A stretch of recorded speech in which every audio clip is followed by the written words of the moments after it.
college education is the key to the American dream. But today, something's wrong. Students don't read, period. How can they survive? It is market-driven. So commercialized. You know, I got swallowed up. Powerful forces are driving higher education in new directions. I'm John Marrow. What we're going to show you, both good and bad, about colleges and universities can be found on virtually every campus in America. Principal support for this program is provided by Lumina Foundation for Education. Additional support was provided by W.K. Kellogg Foundation and Bill and Melinda Gates Foundation, with additional funding by Park Foundation, Christian A. Johnson Endeavor Foundation, the William and Flora Hewlett Foundation, and the Spencer Foundation.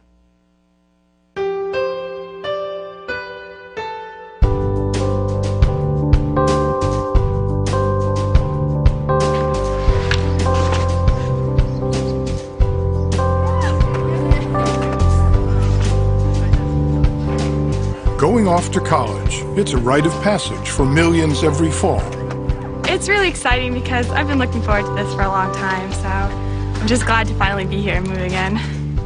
More than 14 million undergraduates at 4,200 colleges, following a dream. There's still a romance about higher education. It's still not only a way up for some people, it's a way of making sure that you've been stamped by society for future success. So college is partly a ritual, a transition. It's also a way of people beginning to move out of the family. So there's still a pretty positive sense of it's part of the American dream.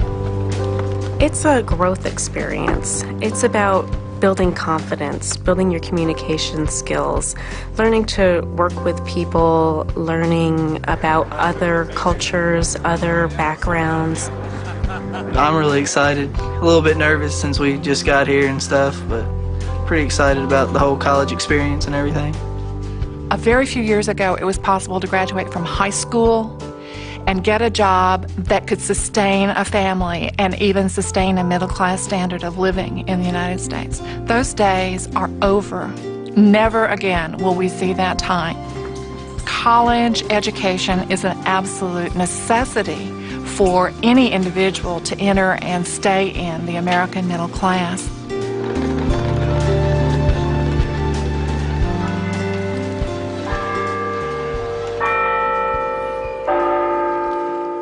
But even with college a necessity, there are warning signs that all is not well in higher education. Drinking has always been a problem on campus, but today 39% of students admit to binge drinking. I was weak. Want more.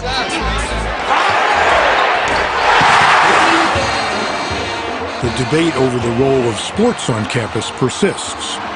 It's not illegal for a coach to make $2 million a year and professors to make only $100,000. But is it right? Is it moral? Is it ethical? And does it help education? 68% of today's college students are working at least 15 hours a week. 20% hold down full-time jobs while trying to be full-time students. Do you miss class? I frequently do. When you are dead tired, you don't hear that alarm. I don't care how loud it is, you sleep right through it, and that's happened. Does anybody have any comments or questions? 44% of today's college faculty are part-time teachers. This man teaches at 3 colleges. I'm pretty much an assembly line kind of a guy. I wish I could tailor-make my delivery. Can't do it. Too many students, too many classes. And teaching is often not a priority. Clearly, if I want a raise, it's going to be through research. I'm not going to get raises based on quality of teaching, no matter how good that teaching is. Students who start may not finish. On average, almost half of students at 4-year colleges leave without graduating. Most disturbing of all is what's being said about those who do graduate. There's been report after report and commission after commission formed of business leaders who are calling out to higher education and saying, we need to change the system. we're not satisfied with the level of skills that our employees are showing up with. And this has implications for defense. It has implications for competing internationally economically. It has implications for what it means to run local government, for people becoming taxpayers. And yet, other than concerns about cost, the public seems satisfied with higher education. That's because the American public has very little information. We don't really have any information that tells us how good higher education is from the standpoint of student learning. We know kids go to college. We don't know whether they actually learn anything while they're there. We have no idea really what goes on at most colleges and universities. We make huge assumptions that something magical happens in 4 years, but we really don't know.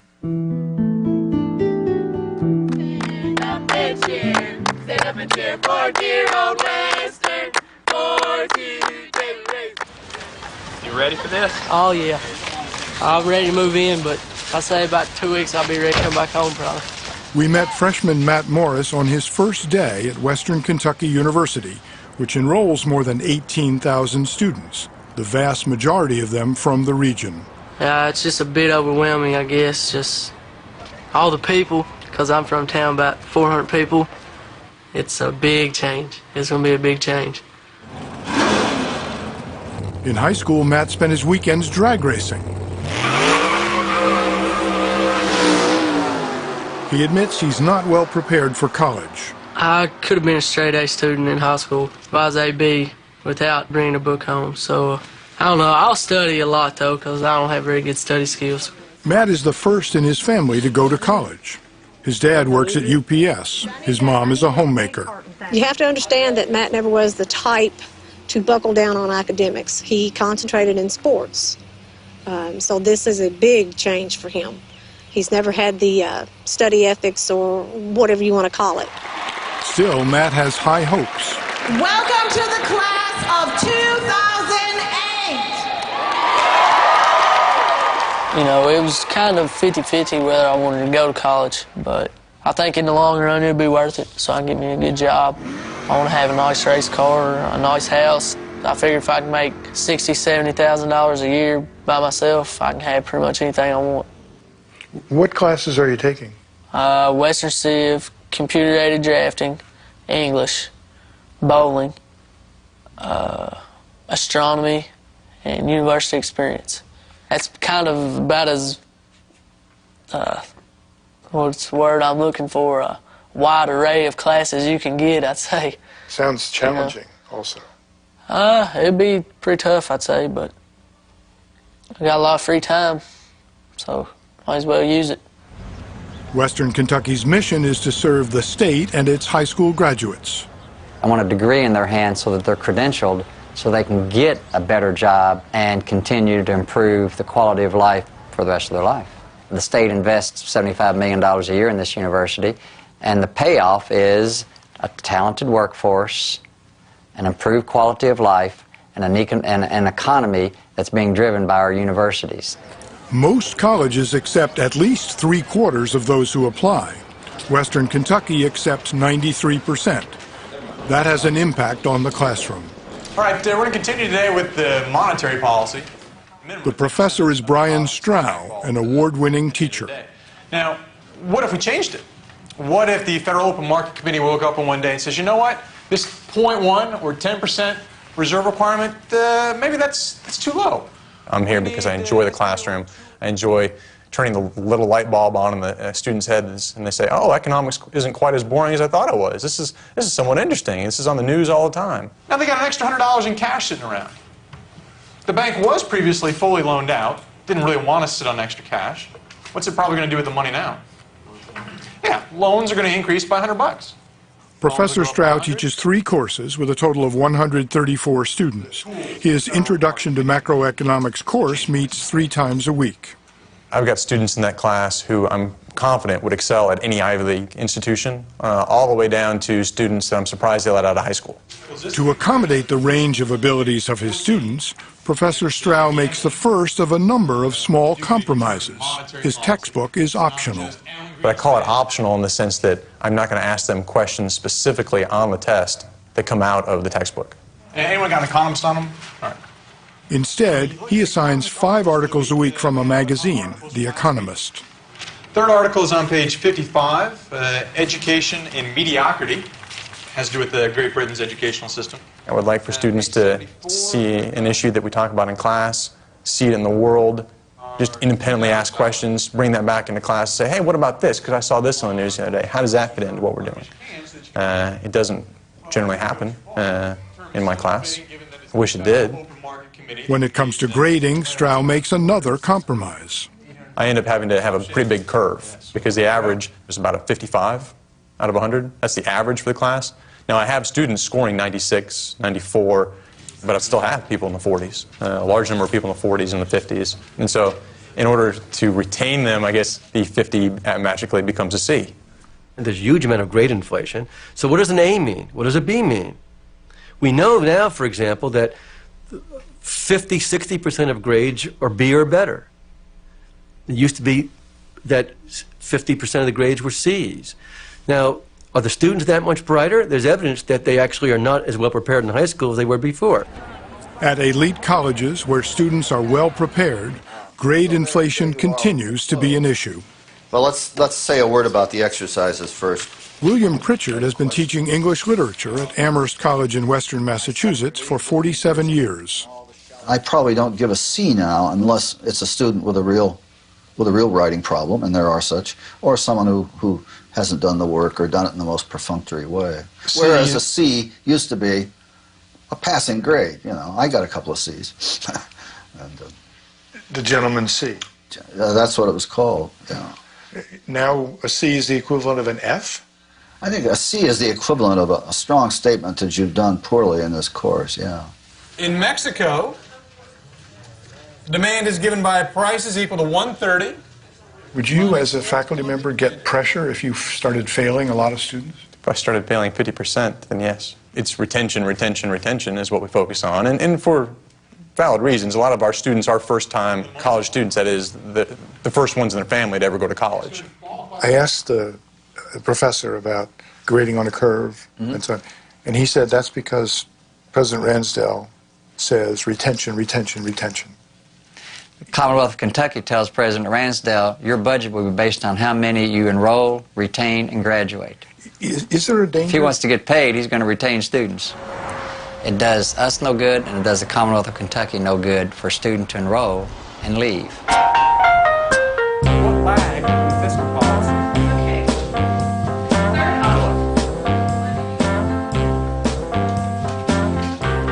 3 weeks into his first semester, freshman Matt Morris is finding the work challenging. Today, he's facing his first test in astronomy. Astronomy test was over like 2 chapters. This is one of them things where you're just like, well, I mean, I wish you'd tell us what was on the test, but they don't do it here. In high school, they'll give you a study guide to show you, but no, not for that. Well, I passed my test. Barely. Friggin' 62. But I got 12 points in the extra credit that I can get, so I'm sitting down to work on that, so. Yes, Mom. Passing, barely. Yes, Mother.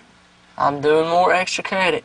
My mom and dad, they don't want me to fail. Yes, Mom. I won't fail. I won't let myself fail. I mean, I know that, but they're just kind of worried that I get up here and goof off and everything. I mean, fire thing. Nationally, about 1 in 4 students does not make it to sophomore year. No one expects to be a casualty, but it does happen. At the age of 18, you think you're top of the world, but you come out and you hit a large campus like the U of A, it was totally different. You know, I got swallowed up. Didn't know where any of my classes were. It was such a large campus, so much expected out of you. It was just a whole new field, new game. Keith Kaywood came to the University of Arizona from Enid, Oklahoma. He thought he was ready. I first realized that I didn't have the tools needed for college when I went to my first math class and opened that book and looked at some of those equations, and I just didn't have a clue. few other people in the class like just as dumbfounded as I surely was. Other people, they're chuckling, already had their pencils out, chugging away on these equations. Right, which was what? It also upset Keith that many of his classes were taught by graduate teaching assistants, not professors. Using TAs is a common practice at large universities. TAs were our teachers, so we never actually saw a real professor or anything. These are people 3 or 4 years older than I am, telling me how it's supposed to be. Even more difficult for Keith was trying to find his place in large classes. My classes were huge, 150, 200 people. You know, no one knew if I was there or not. That's probably a legitimate criticism for reasons that are essentially economic. It's the nature of the learning experience in a large research university, public research university, that there have to be efficiencies in educating young people, and they have to have large classrooms for that purpose. The taste buds are actually tucked down. Large classes may make economic sense, but experts say they are not the best way to teach. The continuous droning of lecture is a surefire way to kind of kill brain cells, I think. I mean, we worry about alcohol, but there's very little going on during a lecture that is remotely accessible to them. One of the challenges, of course, is that not every youngster is so disciplined that they can sit in an auditorium and really listen to even a brilliant speech, even a brilliant oration by an extraordinary professor. That's hard for them. What the votes are. Big classes, you know, you're just a name on a piece of paper. You know, 200 people, you could sit back there, you could fall asleep. Out of the 430... I wish the college was there to keep a check on you, make sure you don't just get lost in the system or fade out. Academic counseling was available, but unfortunately Keith and others like him often don't realize they need help until late in the game. When I started hearing about these programs, I was already too deep in it, already failing my classes. So at that point, I decided to leave college.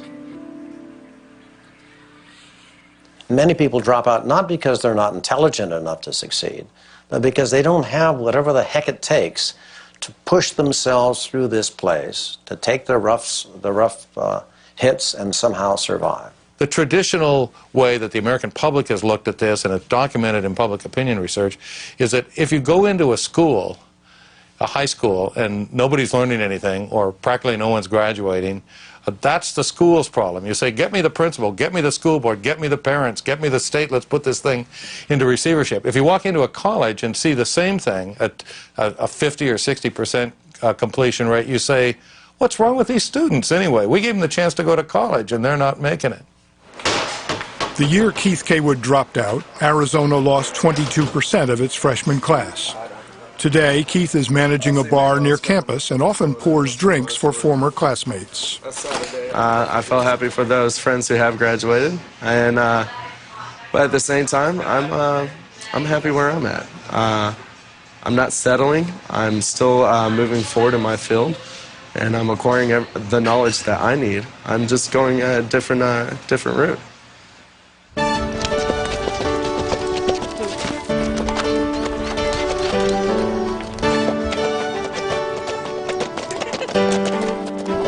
I always knew exactly what I wanted to do. I was independent, I was going to go get it, and I was just going to do amazing things. Brittany Schmidt grew up in the foothills of Tucson, not far from the University of Arizona.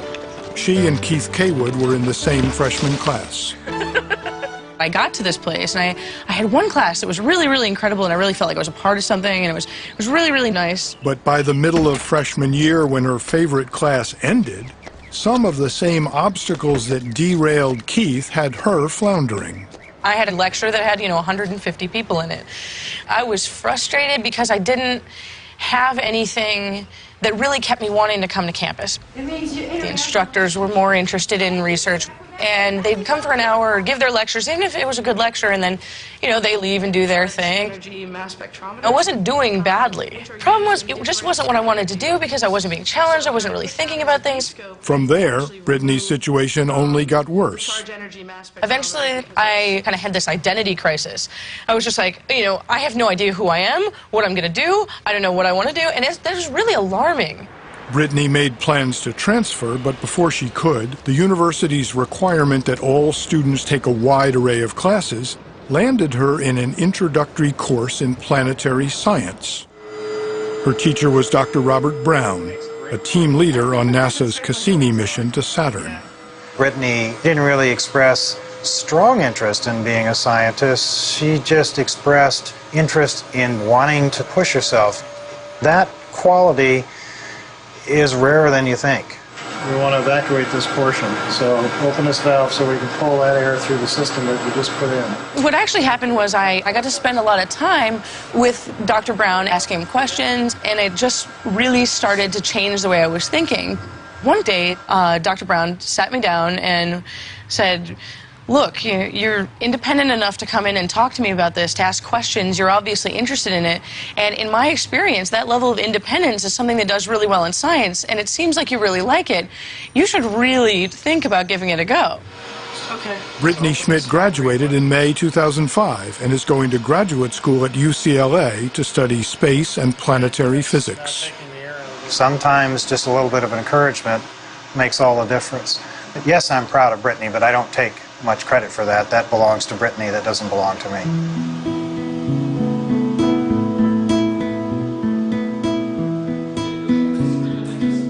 In the course of their time here, in unpredictable ways, maybe a late night in a residence hall with a fellow student, maybe in a chemistry lab, maybe in a small seminar, these young people discover something usually in themselves that they didn't know was there. And that's how they grow.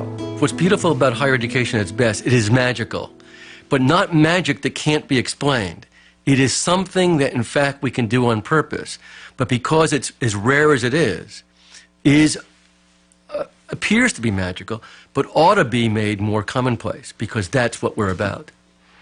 So the goal of education is an identity crisis, and It's not really the goal is to have an identity crisis, but I think that more students should come in, even if they're a really successful student in some type of field, should come in with a little bit more open mind as to, I'm 18 years old, I don't have to have figured out what I'm going to do for the rest of my life.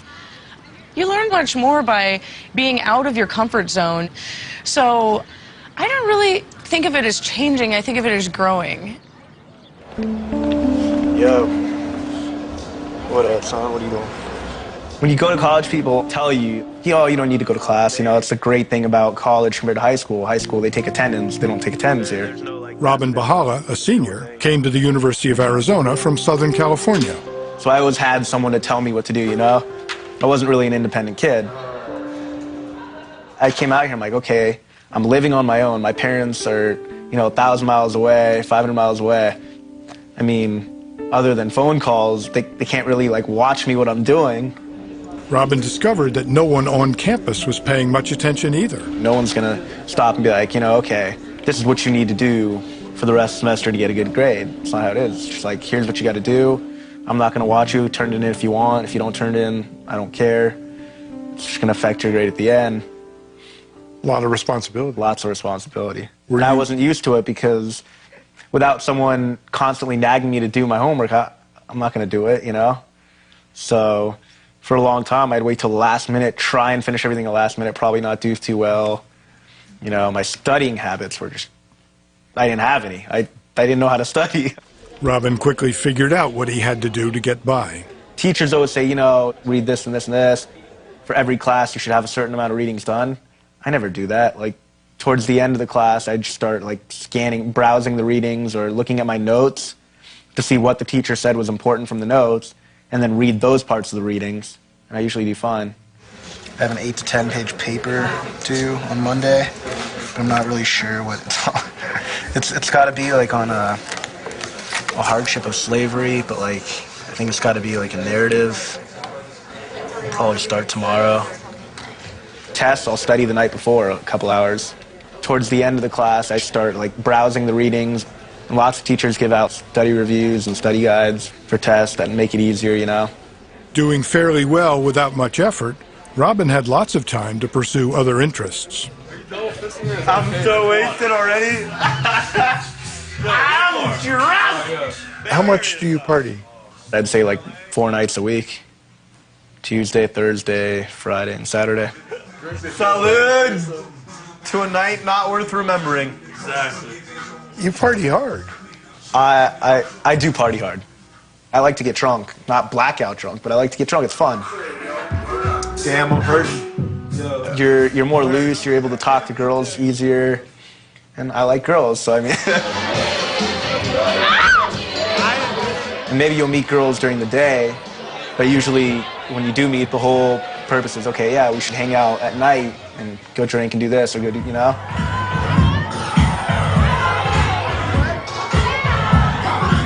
Despite his long nights of drinking, his overall grade point average, Robin says, is 2.85. Obviously, I've done a lot of bad things in 4 years, but I'm getting a diploma. I made Dean's List last semester.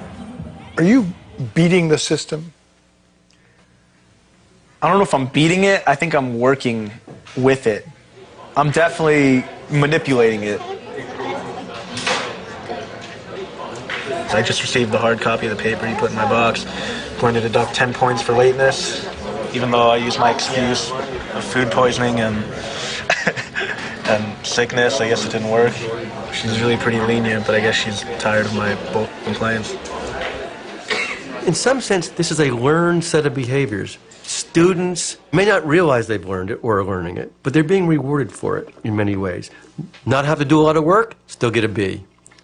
Buy a paper on the internet, not get caught, no big deal. Join a fraternity or not and party 5 days a week, and then brag that being smashed was a wonderful time and I still made it through my class. This is being learned, and they get victimized by it. Robin? The mitigating circumstances? No. No.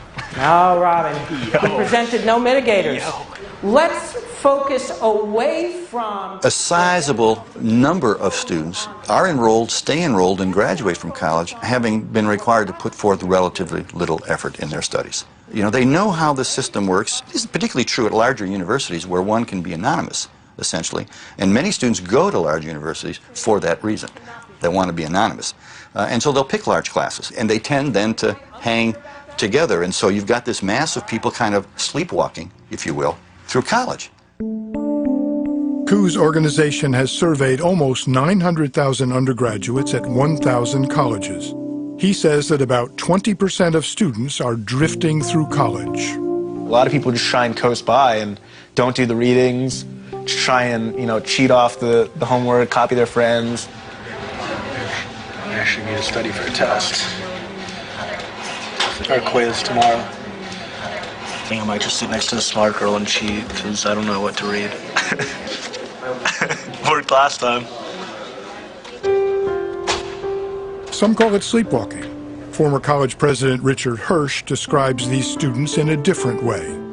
It's sink, tread water, or swim.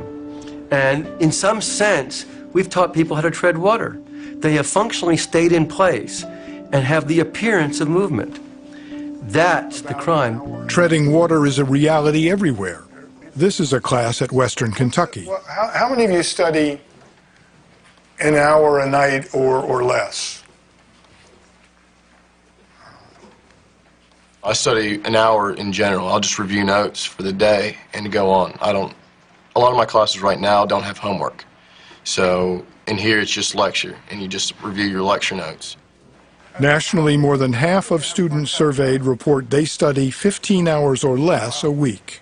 There's an academic mantra that's been around probably for centuries. Students ought to spend at least 2 hours preparing for class, for every hour inside the classroom. And they don't. I mean, last night I didn't do anything. Monday night I didn't do anything. Over the weekend I didn't do any sort of studying. What do you do with the rest of your time? I just hang out with my friends, and I don't have a job or anything. I just do my own thing, kind of thing. And what is your own thing? What is that? I just hang out with my friends, read books, kind of do nothing really. Is that the purpose of college? Well, I get good grades, so it doesn't seem like I don't really need to study that much to get good grades. I mean, what's your GPA? It's like a 3.6-ish. What do you do with your time? I mean, I play sports and work out and stuff, but other than that, that's it. What's your GPA? 3.4. Who are they? How can they survive? Many of them are doing at least passable and sometimes much more than passable work. This is, if it's not higher education's dirty little secret, it ought to be. What's your GPA? A 2.98. Is that okay? It's okay with me. However, if students do get by, now we got a problem with, we're back to this kind of faculty issue. Who's holding this person accountable? What is the standard? All political regimes, that includes the regimes of the Saddam Husseins in this world, are concerned with economic growth, are concerned with redistribution. Paulette Kurzer has been teaching political science at the University of Arizona for 11 years. Her Introduction to Comparative Politics class has 225 students. Any flaw in this? No. Zero flaws.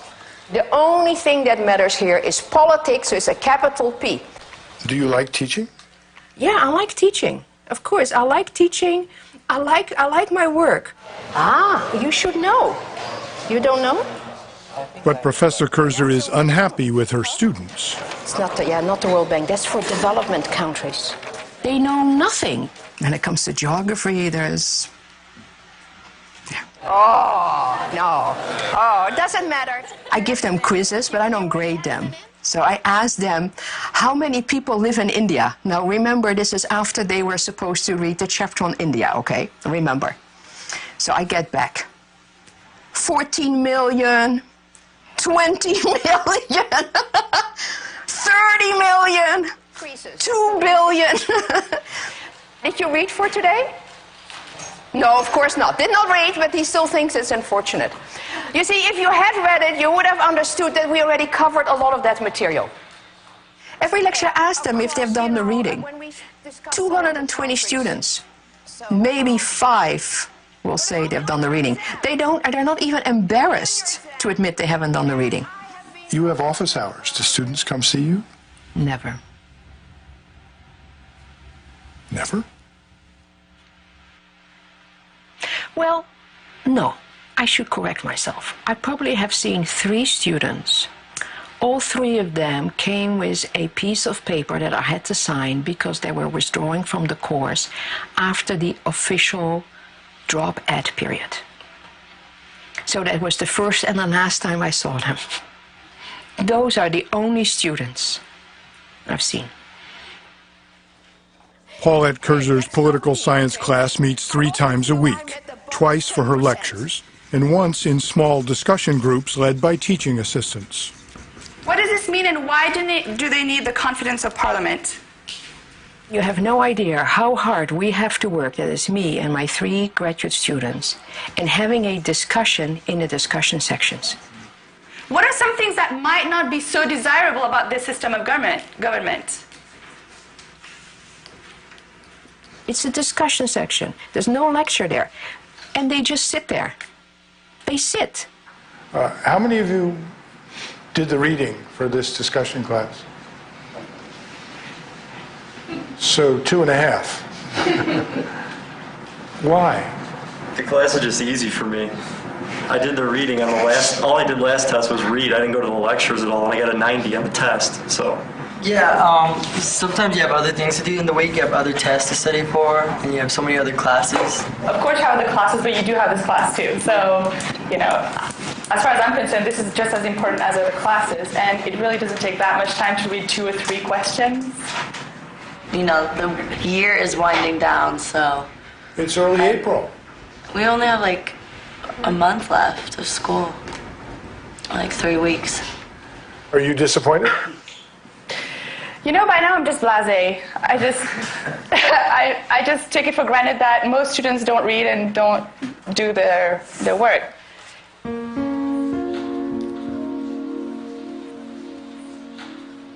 Overheating of the economy. Overheating means that the economy is at very close to full capacity. There's no room for further expansion. I think, this is for the sake of argument, students are not demanding because you professors are so boring that you don't bring it to life and they don't know enough to be angry, that they're just being droned at. Well, you're just the devil's advocate, so I'll continue to talk to you. But I don't think I'm boring, and the students know that I invest a lot in my lectures, and that's very clear. I've sat in a few lectures now, a couple of yours, others. Yes. Only one time did I hear a professor say, "Is that clear? Anybody have any questions?" You never did that. The other people didn't do it, just one person. So maybe this is, maybe this is a problem from the teaching point of view. Well, it could be a problem in a big lecture course and 230 students. It's hard to stop and ask whether it's clear or not. Why is that hard to stop? Because it's just a lecture format. You don't see what is happening. And it's not kindergarten. They're adults. If you failed more students, would that reflect on you? Yes, I'm afraid so. Yeah. I think if I come across as really very strict and rigid and inflexible, especially in political science where the majority of students are male and not female, my reputation would be just of a not nice person. If a man does it, they get respect and authority. But if I would do it, I'm afraid I would have the reputation of being a super bitch. Of the 200 students who completed her course, 62% received either an A or a B. Only a handful flunked. There's an unspoken social contract that may not even be conscious, but it goes something like this. You don't bother me, I won't bother you. I won't ask much of you, you don't ask much of me. And that's exactly what happened. It's a pact, it's a contract, it's an agreement, okay? They don't do a lot of work, they don't display a lot of curiosity, they don't express a lot of interest. You don't place demands on me and I don't place demands on you. And we have kind of a peace there. That's the pact. That's the pact. But the level of frustration. Do your colleagues share your level of frustration? Of course. Of course. Some students aren't happy with their side of the pact. These Western Kentucky undergraduates expected college to be more challenging. Teachers in high school and teachers in middle school would always make college out to be like, oh, wait till you get to college, Take notes because wait till you get to college. Well, I'm here now, and it's not as hard as I expected it to be. So. What is striking to me is that students starting college, no matter what type of institution you're talking about, expect to read more, expect to write more. Some students can get through that first year of college at particularly large institutions, and not have written a paper. I've done maybe 2 term papers here at college, and that's it.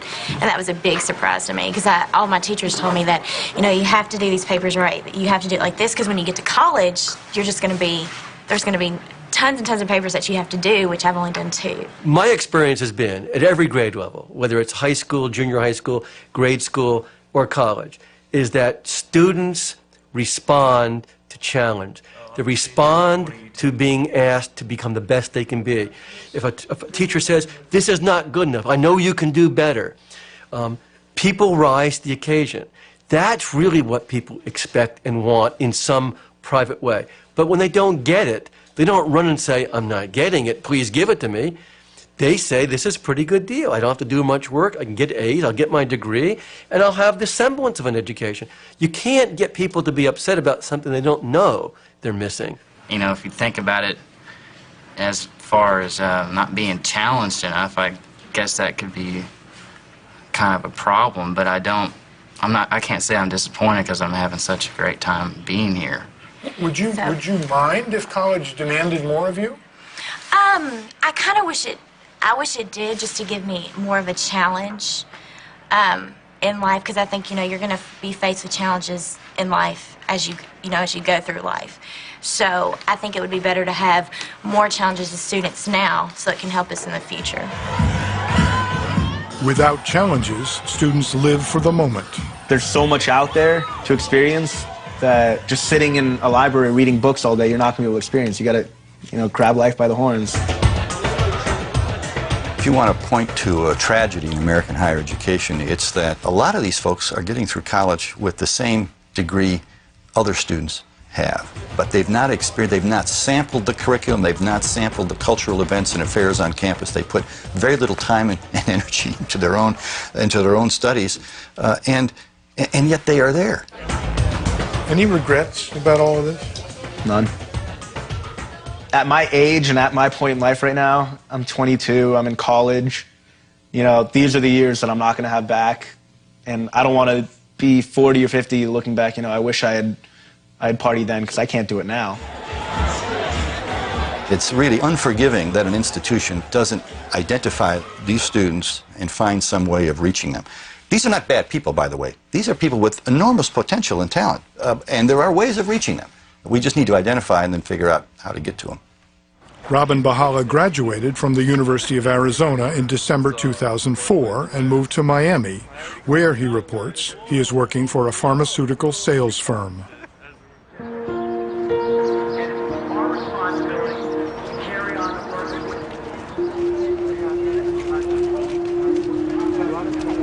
Today we're going to talk about clusters of galaxies, or galaxy clusters. We have broken down clusters into two types. We refer to two types of clusters. The first are the rich clusters. Tom Fleming knows how to reach his students. He frequently interrupts to find out whether they're following what he's saying. Genevieve, would you like to venture a guess what we call the other class of clusters? Poor, very good. I can sit here and rant and rave and complain that, oh, our standards are low and that students don't learn in high school what they used to. But the fact of the matter is I have 135 students there now, and I can't go back and change history as to what sort of high school education they received. They're here, they're paying their tuition money. As I tell them on the first day of class, I'm going to give you your money's worth. Look at the two galaxies on the animation in the left. Notice that the least massive galaxy, first of all, isn't as bright. The students in my class are fine arts majors, English majors, journalism, business. They're taking this because they're told you should have 9 units of science to be a well-rounded person. So these are people that aren't going to become scientists. So I feel that I need to meet them halfway. He does that by giving them radio responders. That allows him to get immediate feedback. So what I'd like to do now is let's go to a question. And don't worry, I'll post this on the website after class. Which of the following is least easily explainable as a result of collision between galaxies?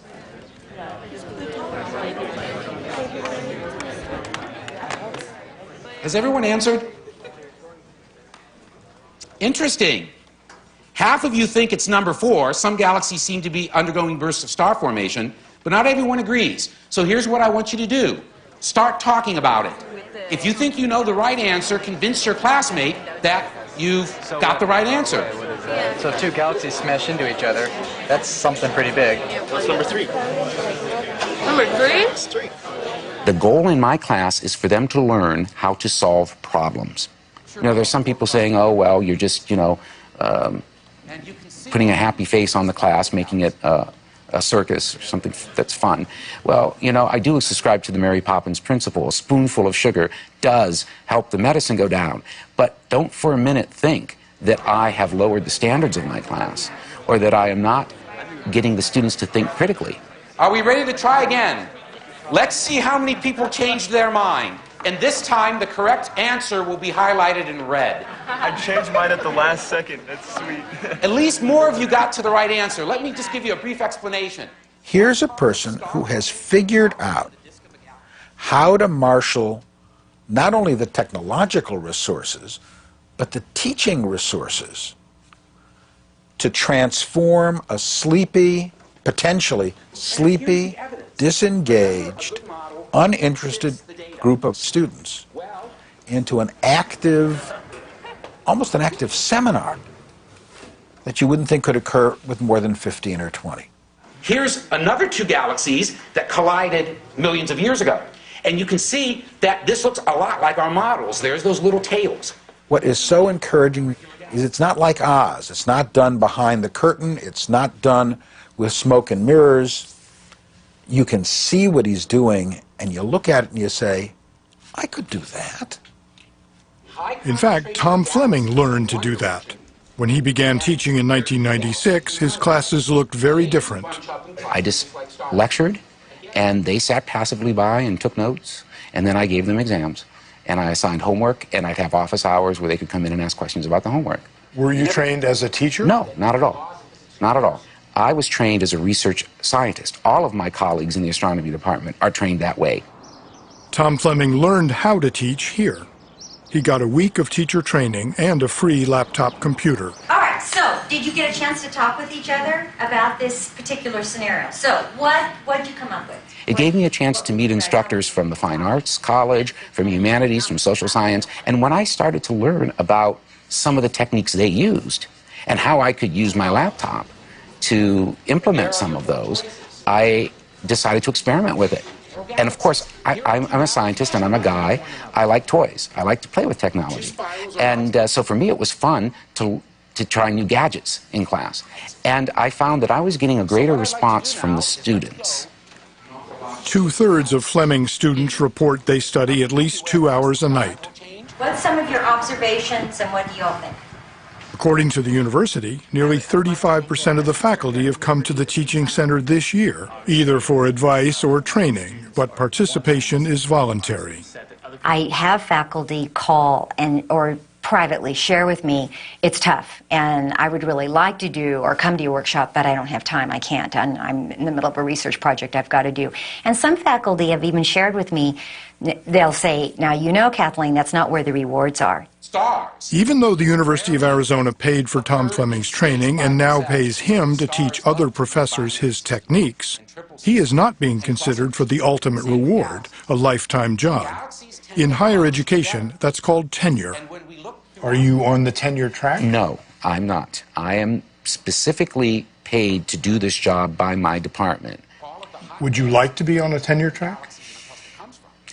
If you had asked me that question 5 years ago, I'd say yes. But as I see how things have evolved here for myself personally, I think I would say actually no. For me, the bottom line is the students. I seriously want them to have the best educational experience that is possible. Back at Western Kentucky, Brian Strow wants the best for his students too, but he also wants tenure. He will be judged on his teaching, his service to the academic community, and his research. The teaching requirement is somewhat ambiguous. The community service is somewhat ambiguous as to what they want, but the research is pretty well spelled out. You will have, at a minimum, 3 peer-reviewed journals or articles published, or you will be fired at the end of 6 years. There is a lot of pressure from the administration to engage in more research. Clearly, if I want to raise, it's going to be through research. I'm going to do research if I want more money. I'm not going to get raises based on quality of teaching, no matter how good that teaching is. It's going to be, am I getting the articles published? I need to find, in the United States, the price, quantity demanded, quantity supplied. It was instilled upon me by other faculty that essay exams were not the way to go. Scarce resources. As an economist, I understand scarce resources. I can't publish and spend all my life grading essays. And so Brian compromises. In his introductory class, he does not assign a term paper, and his exams are mostly multiple choice, true, false, and fill-in-the-blank questions. Not quite. Well, here, I'll put the answers on the board so that you can practice for the final exam. If you have them do a lot of writing, you ask them for a 3-page or 4-page essay once a week. You do the arithmetic.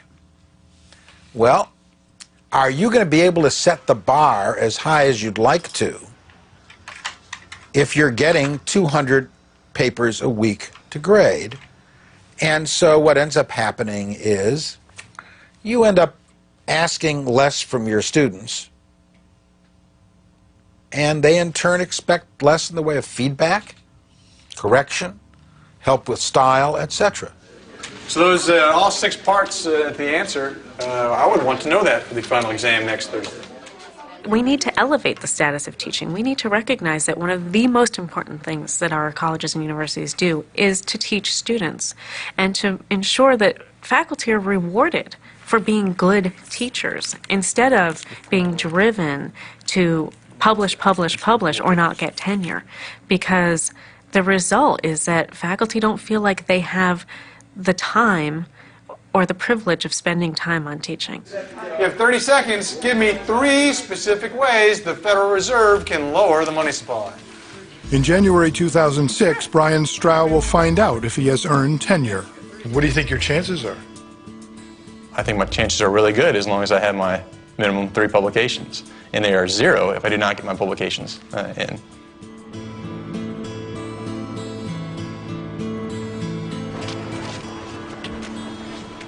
Well, see, I was going to put the question. I got the question above my other one, and then When we met freshman Matt Morris, he was worried about a test he'd barely passed. See you Monday. All right. Bye. Bye. Matt is lucky.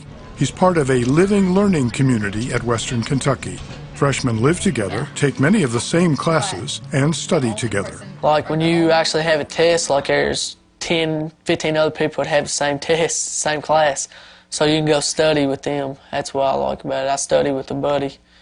And then in astronomy, I do the same thing. Me and my buddy study together. So I like it better just because you can only study so much by yourself. But if you take what somebody else knows and you know, put it together, then it's worked for me so far. If students study together and they divide up their work and give one another responsibility for learning that material and then teaching it to one another, they learn at a deeper level. And that's something that I think is a benefit of any kind of group work. Interestingly, students in the learning communities seem to really gravitate toward that sense of family, the sense that someone's looking after you. It ain't registering with me like we mean by summarizing and analyzing. Okay.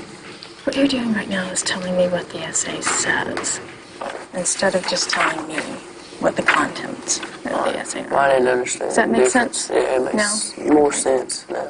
Okay. On a campus with nearly 16,000 undergraduates, the smaller approach means Matt gets the help he needs. This particular assignment asked them to analyze an essay, and he wasn't familiar with analysis. But most of the students weren't and hadn't been asked to do this before, so it's a new skill.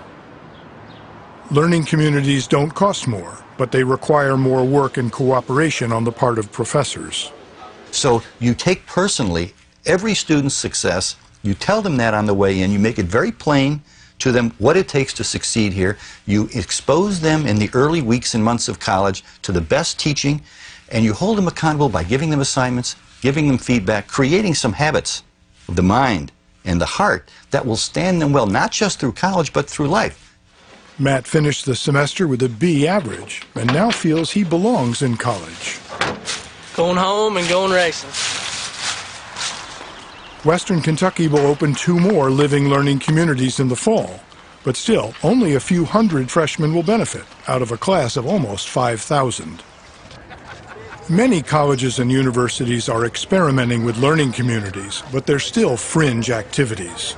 Many are offering to help professors learn how to teach, but that training is entirely voluntary. The problem is, we're sort of fond of innovations as long as they stay on the margins of our institutions, as long as they don't threaten the mainstream of the way we do our work.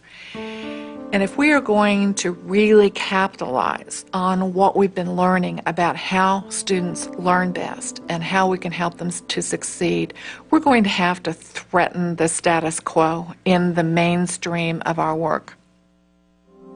Every year, millions of students go off to college. For some, it's intellectually stimulating, a life-changing experience. But too many get lost in a culture that expects little.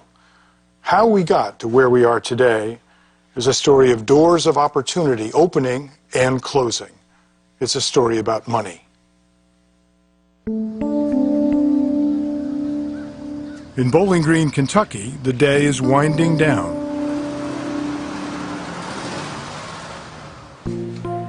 Before she leaves, sophomore Solon Hollis is squeezing in a little last-minute studying. How much time do you spend doing the homework, getting ready for the classes each day? I would say I spend maybe about a good 3 to 4 hours homework, getting things ready for them. you got to get it done to pass the course. For many students, it's time to relax, but not for Solange. I'm on a schedule every day, Monday through Friday. I have somewhere to be, either class, get home, get my homework done, and get in bed, go to sleep. My schedule is very tight. Because at 10 o'clock, I need to be waking up to get ready to go to work. That's 10 o'clock p.m. Solange works the graveyard shift, as many as 48 hours a week, at a local automotive parts factory, where she earns $11.43 an hour.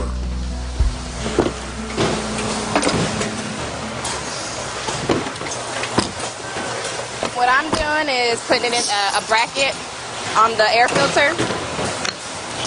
And then I put it in the machine and I hit the little lever. And what it does, the laser, it marks the part with a confirmation mark. And put it in the box. In one night, my quota is between 500 and 700 pieces a night. You never know if you're going to have any downtime or if any of the machines are going to go down. You still have to try to meet that quota. Although Solange's family is middle class, she has to pay for college herself.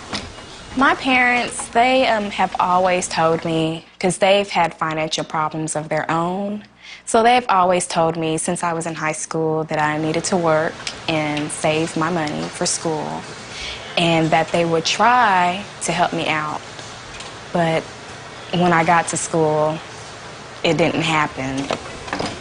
Even working full-time, Solange doesn't make enough to cover all her bills. When I first started college, I used to have credit cards, and that's what I used to pay my classes off with, classes and books.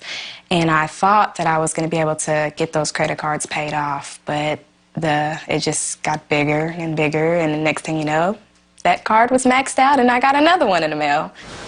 Between her credit card debt and loans, Solange could owe as much as $26,000 by graduation. And she's not alone. For 65% of American college students, going into debt is the new reality. It hasn't always been this way.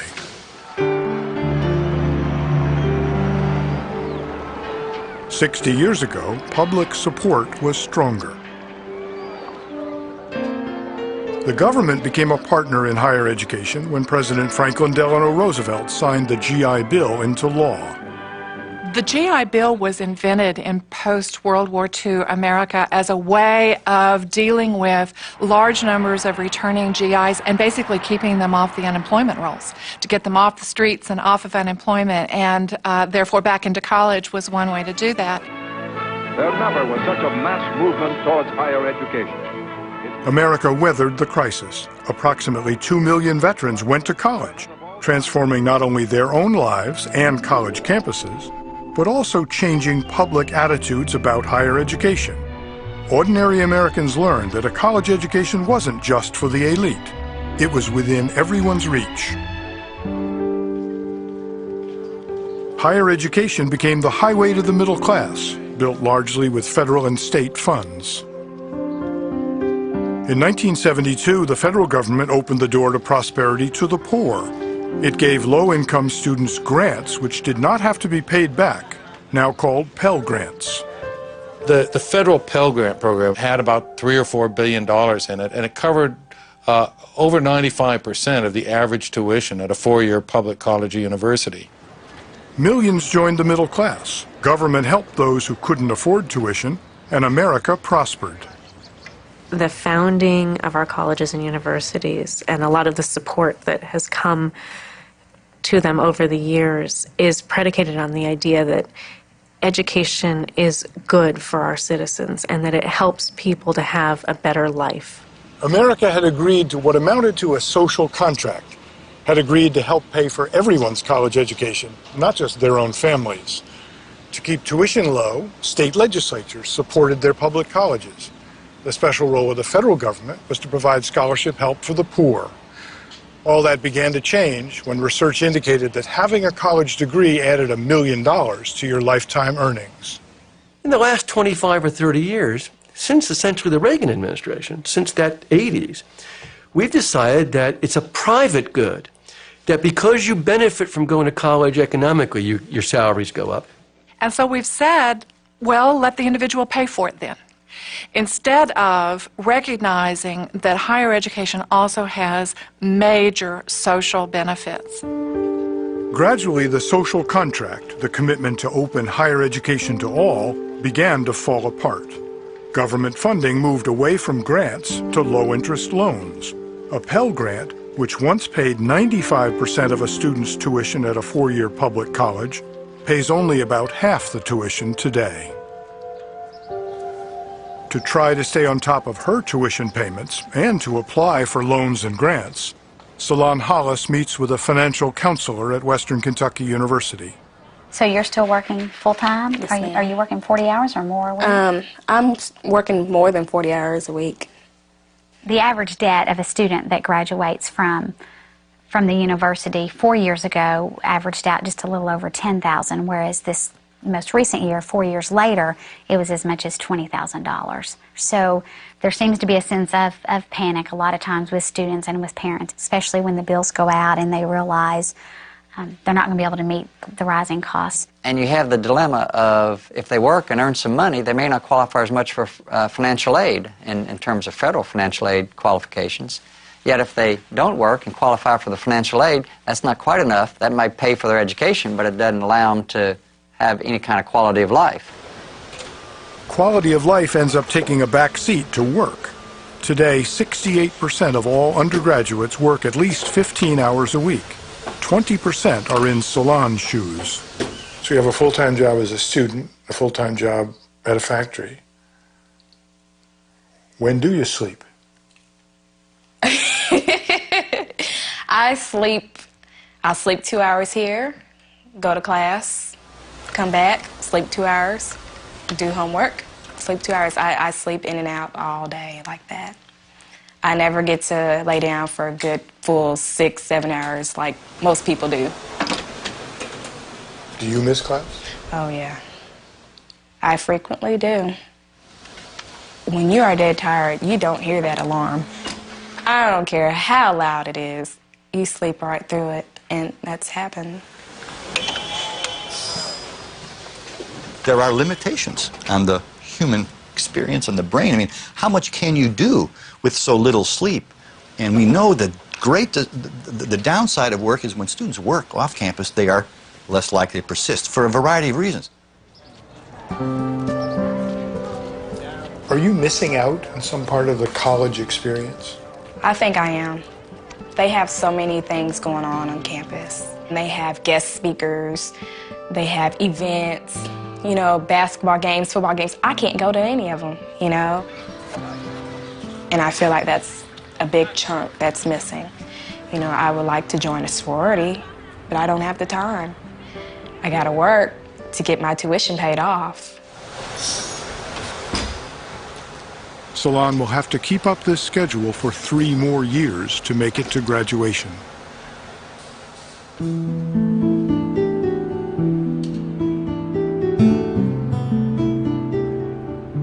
For a fortunate few, money is not a concern. Jason Merrill had many advantages growing up and has used them well. He's having a very different kind of college experience.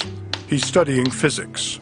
I really just enjoy the logical puzzle of taking problems from step to step to step.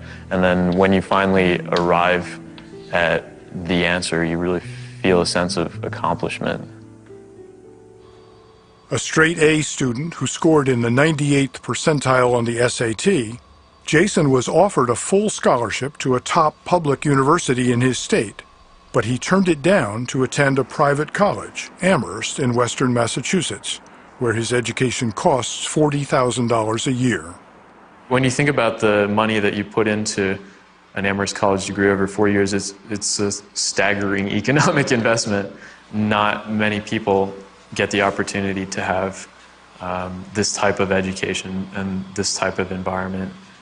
Only about 3% of students, 400,000 out of 14 million, attend the most selective colleges and universities, which turn down at least 2/3 of those who apply. Jason's college, Amherst, with only 1,600 students and a $1 billion endowment, can afford to focus on teaching and learning. One of the great benefits of a college of this size is you cannot be invisible. A faculty-student ratio of 9-to-1 or 8-to-1 means that the faculty knows who you are. Do they actually overlap? Yeah, they do, right there. They do there, but they're going in different directions. Right, so it doesn't really make any difference. Do you know professors outside of class? Yeah, especially in the physics department. I know the professors pretty well. What does a student get for $40,000? The two things I think that you would get out of this place above all else is being surrounded by extraordinary peers and being taught very, very well by teachers who not only teach well, but who are involved in their own scholarship. Okay, Daniel, you're the governor of California, let's say.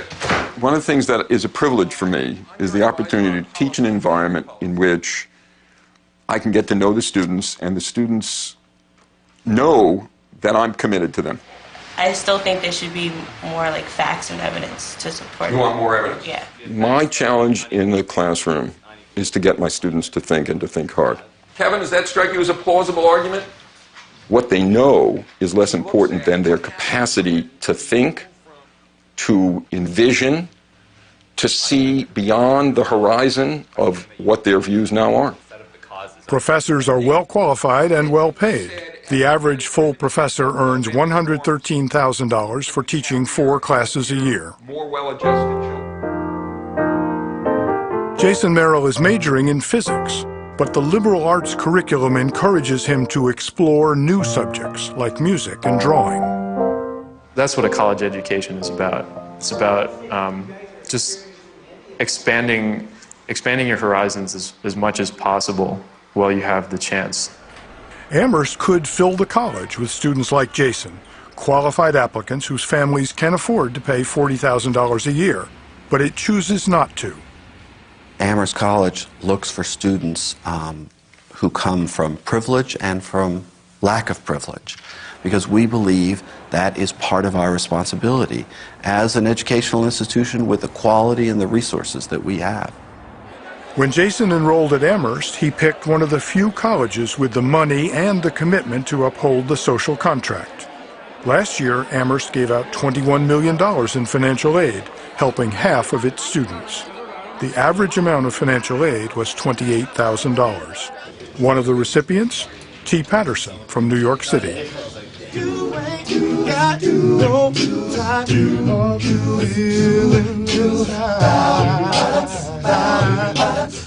He's a senior with a musical gift. What I got will show up, set your stuff on fire.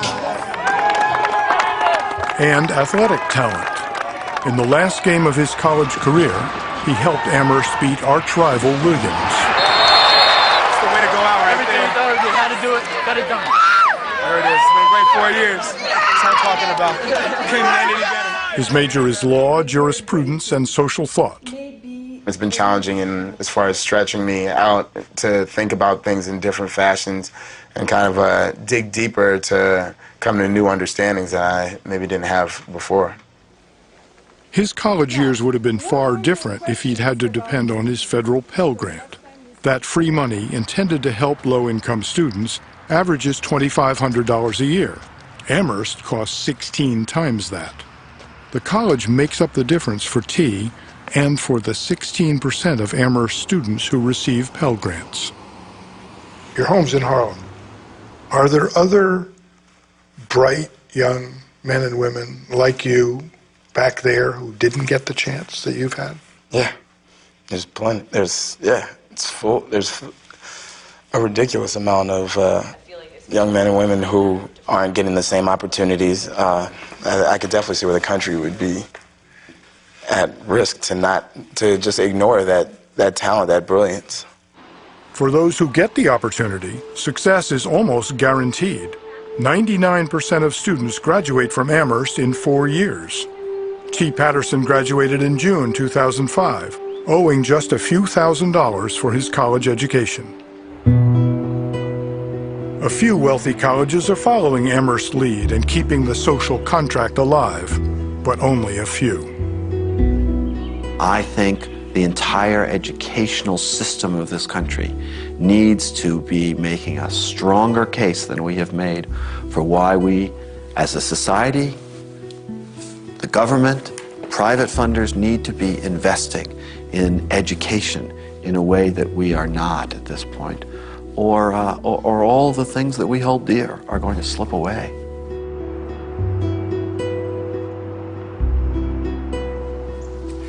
Where were you accepted? NYU, which was such a dream. I was dancing that day, floating in air, you know. You feel really proud because that's what you set out to do.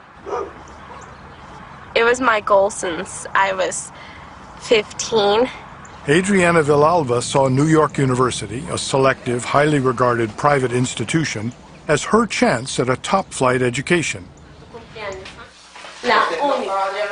Her family moved to Denver from Mexico when she was 11, and her parents talked often about college. They both push for it, constantly telling us why we have to, why we have to have a college degree. Why is it important for us? Adriana excelled in high school.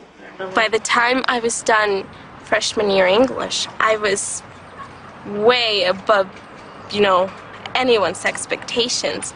I was correcting my English teacher. But when she was accepted at NYU, reality set in. Why didn't you go? Well, to ask my parents to pay such a high tuition just didn't seem fair.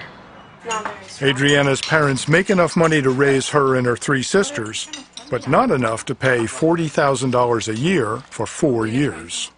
We're not rich. I can't ask them to take out so much money just to pay for my education.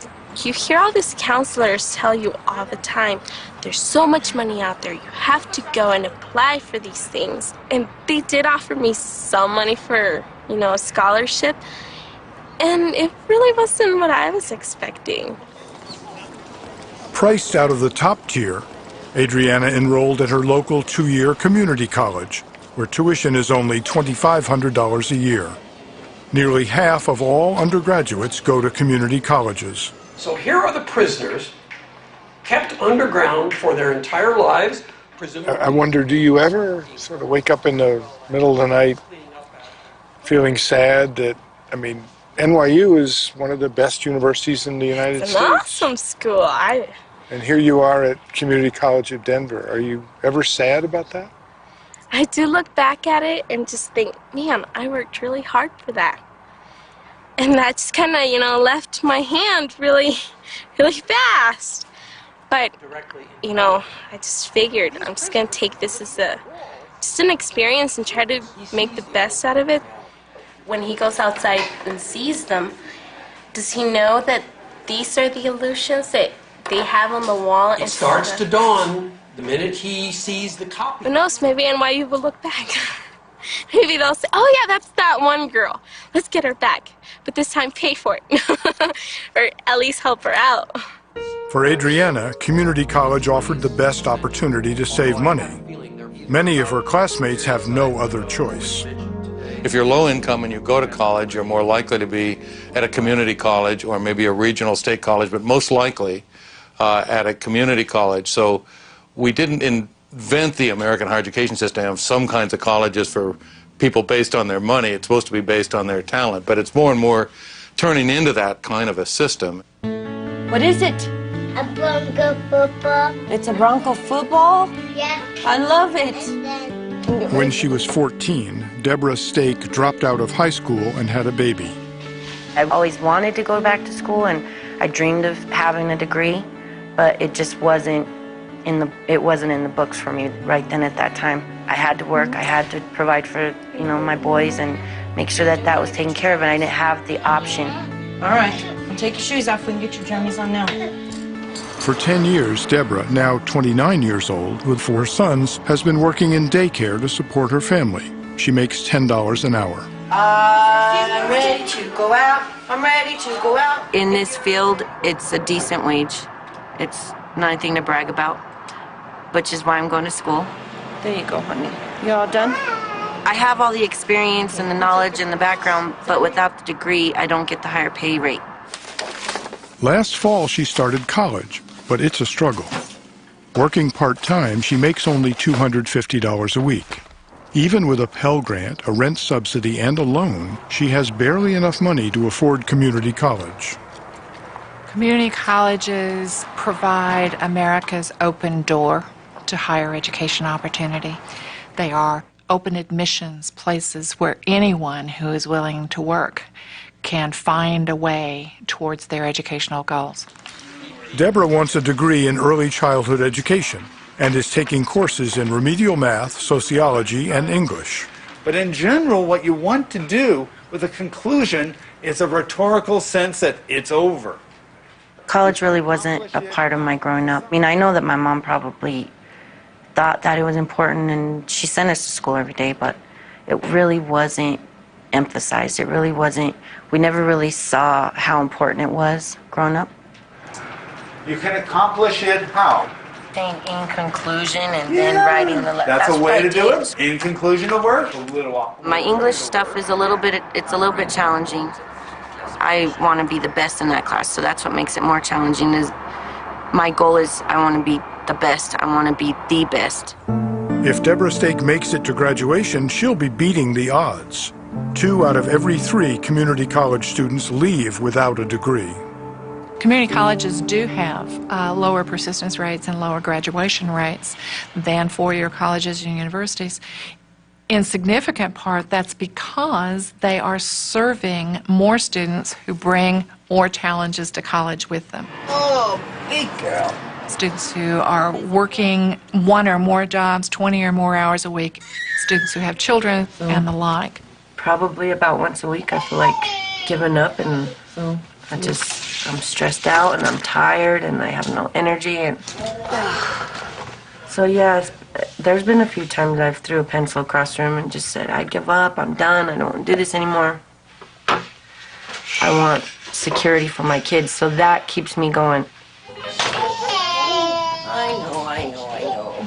We take great pride in how many students get in and stay despite their personal circumstances and despite overcoming barriers that neither you nor I have faced. We really need you to help us out. President Christine Johnson is facing challenges of her own. The money CCD gets from the state has been reduced 30%. At the same time, her enrollment was increasing 30%. What keeps you awake at night? Budgets, of just saying, okay, where do I cut? Who do I cut? And the impact that it has on both the students and the services we'll provide them and the individuals whose lives will be impacted by that decision. State policymakers in a crunch look around and say, who can we cut? And the answer often is higher education, and particularly because they see higher education as being the one entity that has the ability to raise revenue on its own through increased tuition and fees. The disappearing social contract has also hurt colleges, not just students. Nearly every state now gives its public colleges fewer dollars per student, meaning presidents have to find money elsewhere. You better either be in a campaign or finishing one up or in one or planning one if you're going to survive in higher education today. Since 1999, the cost of running Western Kentucky University has increased nearly 70%. Enrollment has jumped 28%. During that same time, however, the state has reduced the amount of money it provides per student. How much of your time do you spend fundraising, thinking about fundraising? Thinking about it or doing it? Thinking about it, ooh, boy, most of the time. 35–40%. The state taxpayer support for public universities is eroding. That creates financial stress that we all understand, and we just manage it. We just deal with it the best we can. The Arizona legislature has cut Peter Liken's budget nearly $50 million in 4 years. Today, less than 30% of the university's annual budget comes from the state. In order to compete successfully, you have to be able to raise gift money, and we've raised over $1 billion in this recent campaign. It will be on your exam. While the presidents are out looking for more support, colleges are tightening their purse strings to try to balance their budgets. Are you well paid? No, no, no. My pay is a source of great discontent. Great, yeah. What's your salary? I'm making $65,000. Tenured professor? Full professor. Subsequently, factories started to lay off people, right? Because they have huge inventories. When we met Paulette Kurzer, she told us her unhappiness about her salary was affecting her performance. Do you ever say to yourself, I'm the professor, I am going to go the extra mile to help these students become better writers and thinkers? No. No, you can put it on the tape. No. Why? No. Why should I? I'm making $65,000. If not you, who? I don't see it as my task in life to give them the skills that they should have been taught years ago. I cannot do it. First of all, I cannot do it. How am I going to do it? How do you want me to turn them into better writers? I'm a political scientist.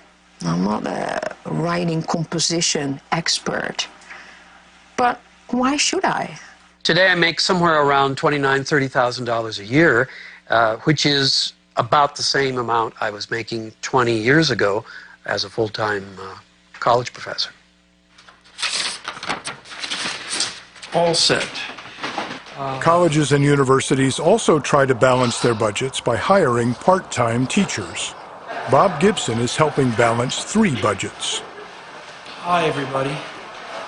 I teach at this stage in my life as many as 11 courses every semester. Today we're going to talk about feminism.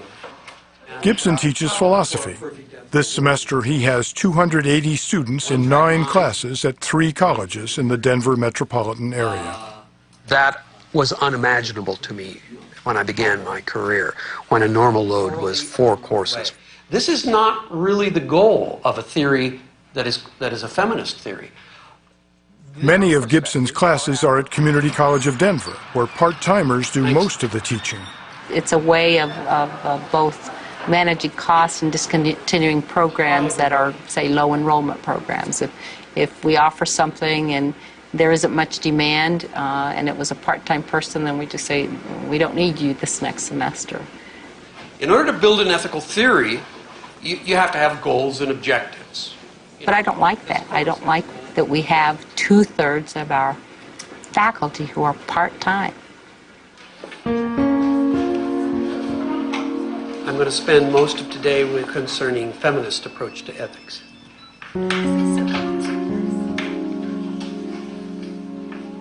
Part-time does make sense from a business perspective.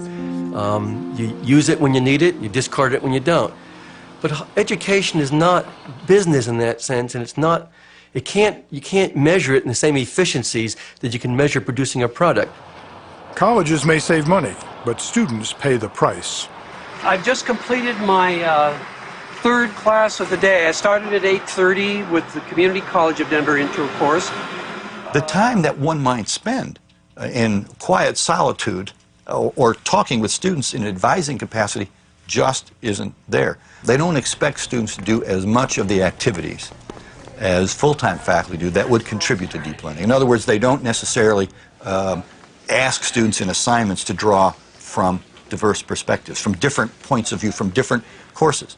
Well, it stands to reason. They aren't part of the fabric of the institution. They wouldn't know what courses to suggest students draw from. They aren't part of that system. Perspectives that are uniquely male. Nationally, nearly half of all college faculty are part-timers, up from only 22% in 1970. Shuttling from campus to campus leaves little time for preparation. I'm pretty much an assembly line kind of a guy. The last theory is a feminist critique of ethical theory. Students, I hope, don't realize this. but they learn pretty much the same kinds of things that students in other sections are learning, at other schools are learning, because they're using the same texts. They take the same exams. Do you see the assumption? So I wish I could tailor-make my delivery and my tools for each class, for each student. Can't do it. Too many students, too many classes. And too little money to allow 63-year-old Gibson any thoughts of retirement. I'm still on the bottom of the barrel after virtually 40 years in the profession. Something's wrong here. I probably will be working till the end. You should have a good idea of what can't send away to make a good ethical choice. I don't think anyone really knows what's happened to education in the United States. Everybody wants their family members to be college educated, but no one seems to be able or willing to pay the price.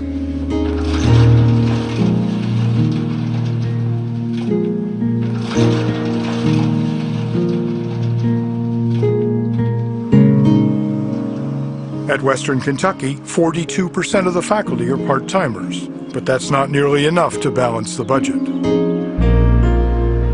We get $75 million from the state, and our budget's $250 million.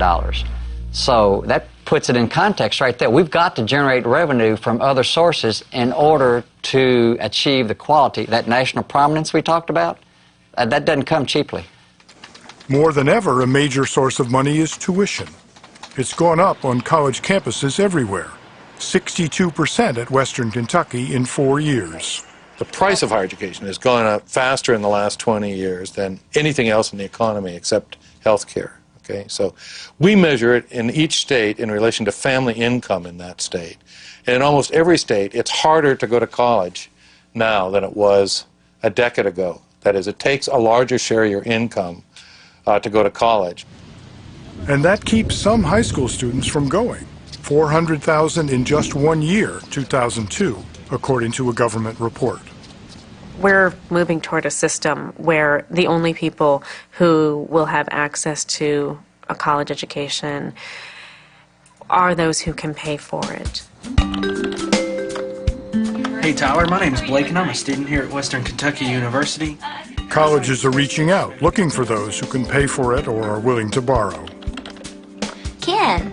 Hey, my name is Jessica and I'm a sophomore at Western Kentucky University. How are you doing this afternoon? He's not interested? Okay, well, do you know where he plans on going to college? Do you have an application to Western? Would you be interested in maybe getting one? They call it telecounseling, but it's just old-fashioned marketing. You get more students paying a high dollar amount, and you're able to do more things. Hello, may I please speak with Scott? In higher education today, the market rules. Students are customers, and colleges want more of them. You're able to invest back in facilities. You're able to invest in more faculty, higher credentialed faculty. Cash flow from more students at a higher price has given us capacity that without that enrollment growth, we would not have had. One way to attract paying customers is to look better than the competition. Western Kentucky has built academic complexes for its mass media, engineering, and biological science departments. It has renovated athletic facilities and dorms and put up a new parking garage. An addition to the student center and renovation of the football stadium are in the works. We're raising what I call the cool factor for our students, and it's paying off.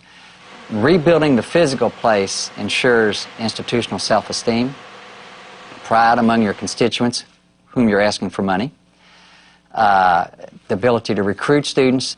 They want to be part of a place that's comfortable, clean, crisp, attractive, and cool. Across the country, college campuses have become building sites. Some of the buildings are for academics, some are not. Every college in this country faces spending more and more money on things that compete with the campus down the road or across the state in order to make sure they're not falling behind on those things that, quote, consumers are looking for. Do you have the best athletic facilities in the world? Do you have swimming pools? Do you have a spectacular student center with McDonald's in it?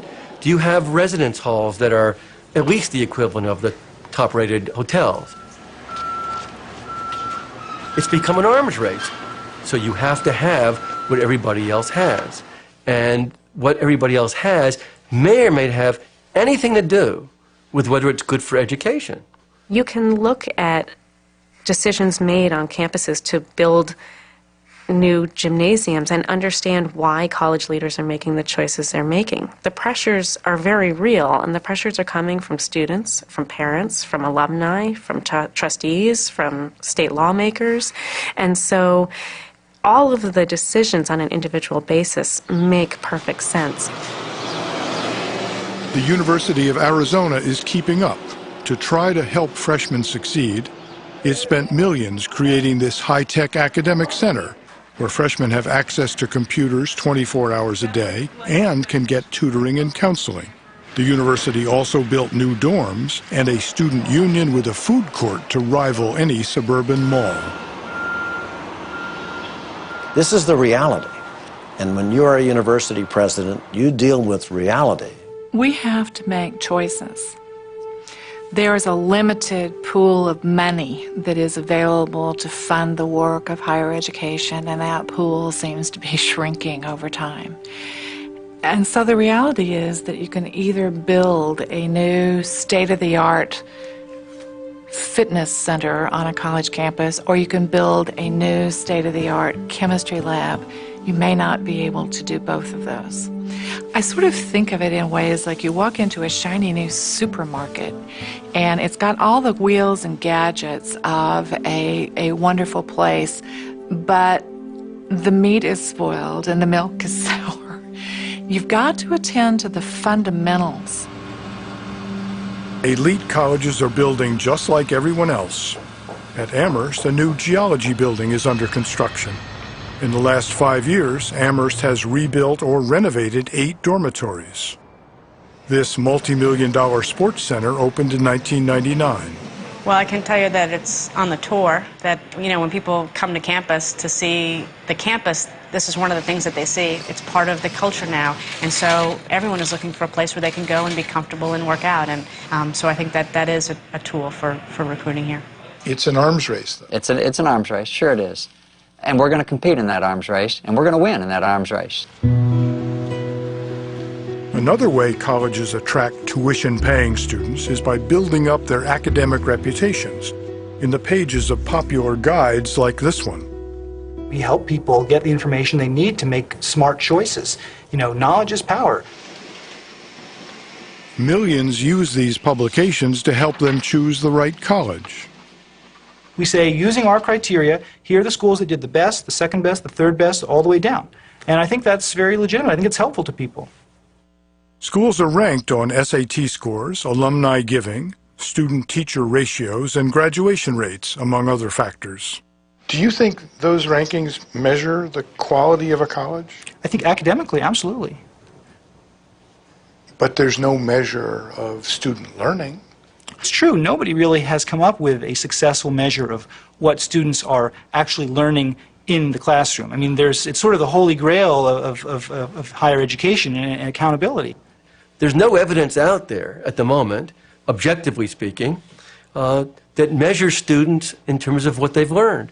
Can you imagine, for 200 years we've had a system in higher education in which we essentially rank schools on what goes in and not what goes out? I think for that you have to blame the colleges, not U.S. News. They're not printing inaccurate information, but they've driven the entire system of higher education like a group of lemmings over the cliff on this issue, and it reflects one of the Achilles heel of American higher education, I think, which is that we tend not to distinguish very well between quality and prestige. Flawed or not, ranking magazines are bestsellers, and colleges have figured out ways to climb. When you get a U.S. News & World Report that ranks colleges heavily by how selective they are and what their average SAT score is, you're going to then start saying, why not buy students who are going to make us look good? It's an enormously competitive environment. And Most institutions, the Ivies are the rare exception, most institutions put money on the table to attract really bright kids. They came knocking on your door. They did. The Arizona schools and the schools in Oklahoma did that. It's a good time to be a student like Kara Munson, who is from Deming, Washington. Because of her strong academic record and high standardized test scores, the University of Arizona offered her a 4-year full scholarship worth $78,000. Her roommate, Claire Braun, got a free ride and more. This year, beyond tuition, I got, I think, like $9,000 over the 2 semesters, and a big chunk of that was taken out for a room and board, but I got to keep all the rest, and that's what I'm using to travel abroad next year. You're making money going to college? Yes, I'm making a profit off of coming here. Claire and Kara, who were National Merit finalists in high school, were offered what's known as Merit Aid to entice them to enroll. Their package came with other perks. You get to live in the honors dorm. That's, I don't know, I love living in basically the I've honors met all dorm. my friends as an Yeah. honors dorm. I'm so glad that I'm a part of the honors community. On a campus of 37,000 students, only 588 live in honors dormitories. Did you ever feel lost? No. And that's because of the honors dorm? Definitely because of the honors dorm. There are so many ways just to make it smaller, and the honors dorm is a way to do that, has been a way for me to do that. That year, the university enticed 56 other National Merit Scholars with Merit Aid packages. It's attracting students because you know that the quality of the learning experience depends upon the quality of the students in the class. That's a factor for everybody in the class. But honor students often get their own classes. So anyone who doesn't have an exam? Eric Varnes teaches honors freshman physics. On this day, he was giving a quiz. Okay, so it's the usual deal, 50 minutes. You called this a lecture class, but you don't have 25 students. That's the big advantage for the students of being in the honors college. This lecture class is an introductory freshman level. This is the first physics class they have at the university, and it's limited to 20 students. If they weren't in the honors college, they'd be in a lecture hall with 200 students or so. So that's a big difference. Both Claire and Kara are earning high grades at Arizona. The university is not ignoring low-income students. It has substantially increased their financial aid, but it is emphasizing merit aid. It's using financial aid to get the kind of freshman class that you want, using it to meet the institution's goals to create an image of itself as highly prestigious. Merit-based aid buys them, but they're going to go somewhere.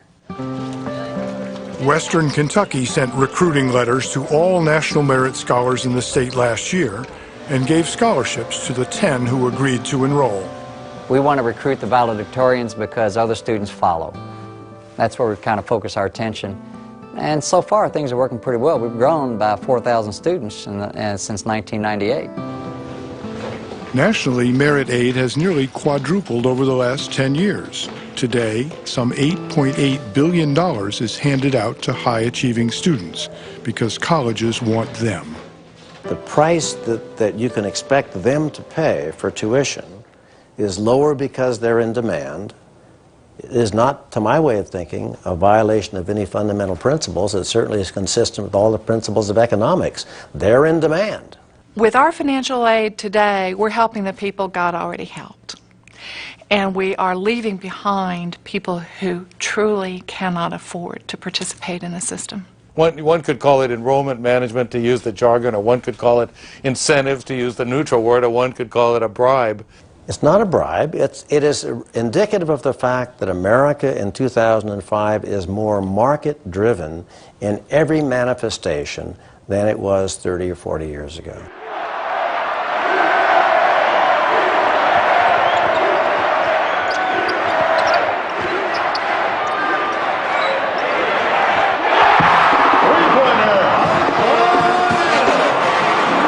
Nowhere are market forces in plainer sight than in the world of big-time college sports.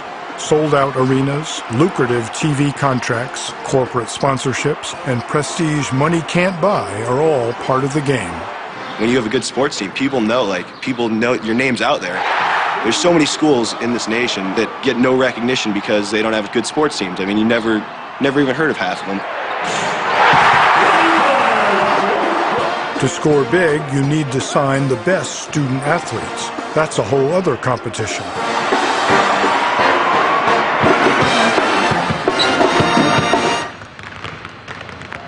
Andre Iguodala from Springfield, Illinois, was the prize many teams wanted.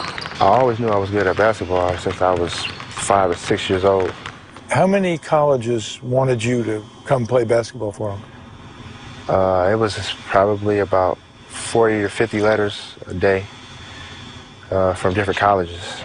Lute Olson, one of the most successful coaches in college basketball, won the competition for Andre and signed him for the University of Arizona. Coach Olson, this Hall of Fame coach.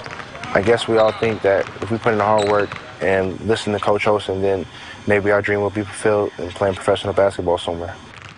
Arizona gave Andre a full athletic scholarship, worth about $20,000 a year. From the first time he stepped on campus, the business deal was clear. The reason why I'm here is to play basketball. If we didn't play basketball, we wouldn't be here, and that's just the reality you have to face. But you say that. The reason I'm at Arizona is to play basketball. Does anybody say, hey, wait a minute, aren't you here to get an education? And that's also true, but if I didn't play basketball, I would not be here. Divide your time. How much is basketball and how much is academic? The majority of our time is spent right here on the hardwood, and whatever time we have left after that, we must, get our schoolwork done. Is it 75-25, 50-50? Oh, nowhere near 50-50. I say it's 80-20. 80-20. Yes. To nurture Andre's talent, he has one-on-one sessions with coaches and trainers, and the use of a state-of-the-art gym that's for varsity athletes only. The Electoral College is the most obvious example of a whole series of things we do. In addition to his classes, Andre's education includes academic advisors, one-on-one tutoring, and a computer center in the sports complex. Athletes are cosseted, they're coddled, they're given advantages that ordinary students aren't. And we like to think that sports is fair. We say the level playing field. May the best man win. But the fact of the matter is that in college and universities, sports are very unfair. What does the University of Arizona get for its investment? The year we met Andre, the basketball team generated $13.5 million in revenue. $4 million goes to the basketball program. The rest of the pot, $9.5 million, helps fund 17 other varsity sports on campus. Most university athletic programs don't do as well. Probably a dozen schools in the United States make a nice profit. Maybe another 30 or 40 break even. Everybody else loses money. Now, are we confused by that?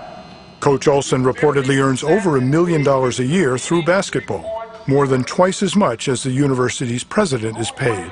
You're going to have people who are going to make issues of that, and it's probably right. But you know what? We've won more games over the last 16 or 17 years than any other team in America, and I'm not among the top 10 paid coaches in the country. And that doesn't bother me. If I'd been interested in money, I would have been out of here a long time ago. Not many Lute Olsons around. And he doesn't get the kind of salary that some basketball coaches get. He's very, very well paid. He's very successful in what he does. And what he does has a high market value.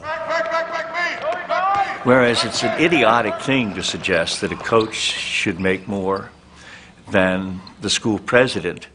It's perfectly legitimate once we set up the model. In other words, we're going to say we're trying to make money for the school by having successful basketball and football programs.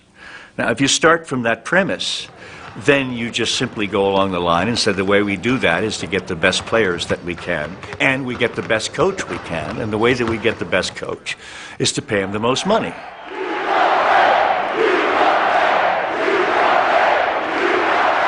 Despite his success on the court, Coach Olson understands it's a business. I know in basketball, that if all of a sudden we weren't filling the arena here, I wouldn't have a job. I don't care if I'm in the Hall of Fame or anything else. By finding and developing major talents like Andre Iguodala, Arizona can continue its streak of profitable seasons. Do you ever say to yourself, hey, wait a minute, they're using me to fill these seats? I think you can think like that. You know, I don't. And you think they're making so much money off of you. Like, my jersey is in the bookstore. You know, they're selling for $60 a piece. I'm not getting a piece of that, and it's making money off of me. But I'm in a position where I'm playing for one of the best colleges in America. My coaches have told me I have the ability to play professionally, and they've had 20-some-odd players in the NBA before, so they know who's good enough and who's not to play. And I'm pretty sure that I have the chance to get there. So it's a fair deal? I don't think it's an exact fair deal, but that's the way that's the best way you can look at it, and you just have to move on and just deal with it. Shortly after that interview, sophomore Andre Iguodala walked off the University of Arizona court for the last time. He dropped out of school and headed for the NBA draft. In the last 10 years, more than twice as many scholarship players at the University of Arizona have been drafted into the NBA as have earned diplomas. What does this have to do with the purposes of a university? Nothing. It has nothing whatsoever to do with education. Athletics are a goiter on the educational system, which is very, very visible, but absolutely serves no purpose educationally. But Coach Olson believes sports provides a business model for higher education. I think what you're seeing right now is what the wave of the future is. It's the realization that you have to have commercial backing for not just athletics, but for business, for the science department, for all of the other departments. The University of Arizona's contract with Nike is worth about $1 million a year. $350,000 of that goes to Coach Olson. Athletics is one of the areas of higher education that's already gone too far. It's become so commercialized that now it's about corporate sponsorship, it's about winning teams, it's about selling jerseys, and we've lost something important in our athletic system.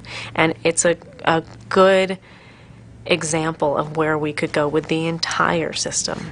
I think it's sort of like sticking our head in the sand to say that, you know, we're going to be able to exist without the support of outside groups. Already 30% of the university's entire budget comes from outside contracts with private companies and government agencies. It's unreasonable and unrealistic to think that colleges and universities shouldn't partner with the private sector. They should. I think it's good for society to have those partnerships. But like anything, you want to think very carefully about how you structure that relationship. There's a lot at risk. We're moving toward a system that doesn't function for the public anymore. The bargain Andre struck paid off. Following the draft, he signed a 4-year, $9 million contract with the Philadelphia 76ers. We'll have people say, well, he should stay and get his degree. Right. I'm looking at a student in business, let's say.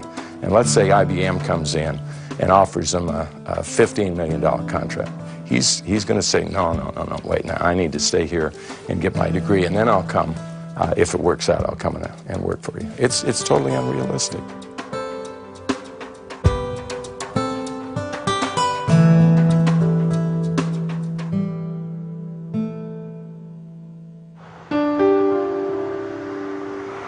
Back in Kentucky, Salon Hollis, who's still struggling to get through college, is on her own.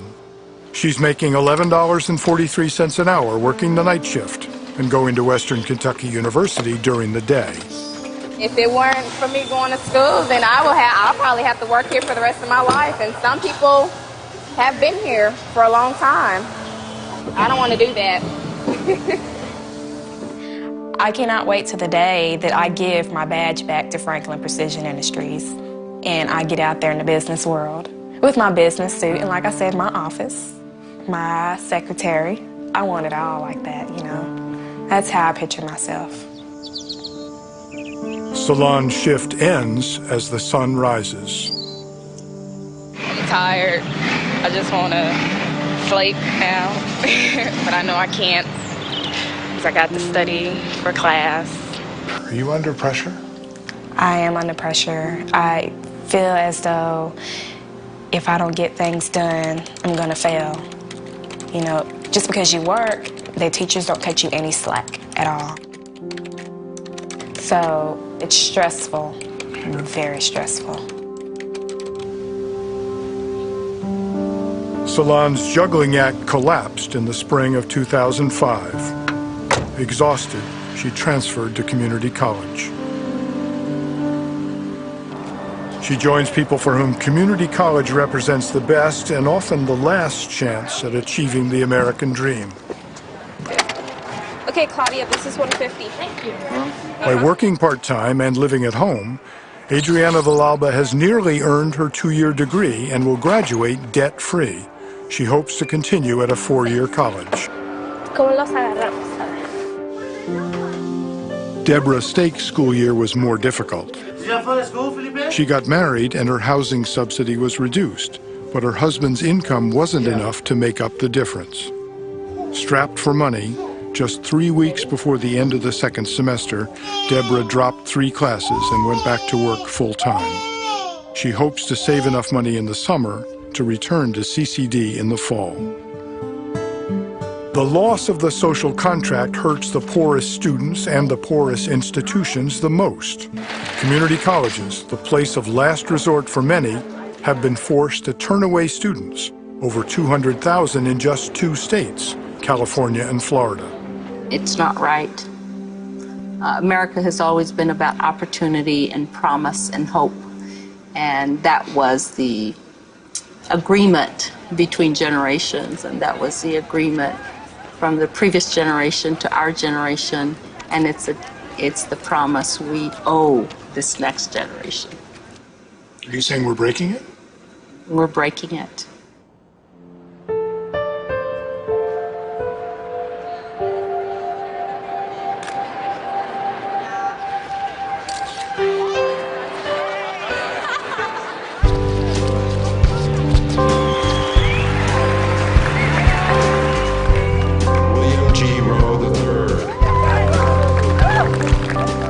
Today is graduation day, and I feel really nervous and excited, and I feel like I made a big accomplishment.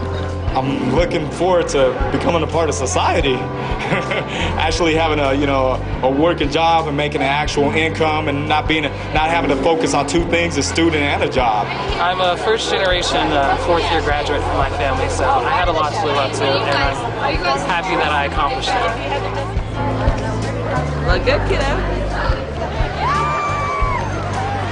Michael Joseph Hanlon. Even as college students take the walk across the stage that transforms them into college graduates, Adam Ambus Harper. There are troubling statistics that cannot be ignored. About half of those who start college never make it to graduation, and many who do leave college heavily in debt. I'm very in debt, about $40,000. Let it be known. Did they get the education they paid for? How can we make sure they do? How do we open the doors for hundreds of thousands who've been left out and help those who are struggling to stay in? How do we reward good teaching? Miracle Arm Group. And how much time do we have? I feel anxious. I feel excited. I feel like I have an open range in front of me.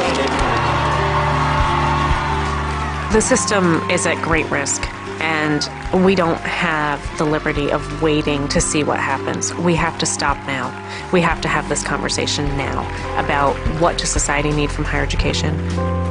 I worry that 10 or 20 years from now, we'll look back and be amazed by what was lost. Higher education is about the future. And it is the way in which we travel to the future in terms of being prepared, or it's the way in which we fail the future. All you have to do to really understand this is to read that fine print in the bottom of your mutual fund prospectus where it says past performance is no guarantee of future results. And you will know what our challenge and predicament is in higher education today. We spent 2 years on college campuses, and what we saw is disturbing. The future does not look bright. The country needs a renewed social contract so that anyone with talent and determination can go to college. And colleges need to pay more attention to teaching and learning. We don't have much time, because while American higher education is declining, much of the industrialized world is moving up fast.